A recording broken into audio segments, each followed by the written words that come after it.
వారం రోజులుండి ఇంట్లో ఉన్న యాపిల్స్ అలానే ఉన్నాయి. ఎవ్వరిమి తినలేదు. ఎందుకంటే యాపిల్స్ కొంచెం తింటే అది బ్లాక్‌గా ఉంటుందని చెప్పేసి ఇంకెవ్వరు సరిగ్గా తినటం లేదనమాట.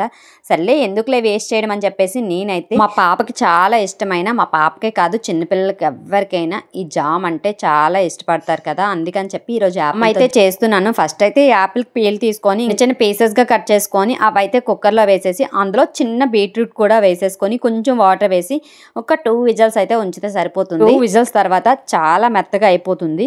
ఇంకా దాన్నైతే మనమైతే మిక్సీ చేయాలన్నమాట. మిక్సీ చేసి పేస్ట్‌లా అవుతుంది కదా! తర్వాత పాన్ పెట్టి అందులో అయితే ఈ పేస్ట్ అయితే వేసేసి కొంచెం బెల్లం పౌడర్ కూడా వేసేసుకొని అలా దగ్గరగా ఉడికినంత వరకు అయితే ఉంచాలి. అలా ఉడుకుతున్నప్పుడు మనమైతే ఒక లెమన్ అయితే పిండుకోవాలి. అలా పిండేసిన తర్వాత ఇంకో 5 to 7 మినిట్స్ వరకు అయితే ఉంచితే మనకైతే ఆ స్పూన్‌కి అంటుతున్నది కిందకైతే పడకుండా ఉండేటట్టు అయితే చూసుకోవాలి. చూస్తున్నారు కదా! ఇంకా అలా ఉంటే మన జామ్ అయితే రెడీ అయిపోతుంది. నిజంగా టేస్ట్ అయితే అసలు నెక్స్ట్ లెవెల్ అండి. మీ పిల్లలకు కూడా ఇంట్లో అయితే ట్రై చేసేయండి. అలాగే ఇంకా మంచి వీడియోస్ కోసం మన ఛానల్‌కి సబ్స్క్రైబ్ చేసుకోండి. బై.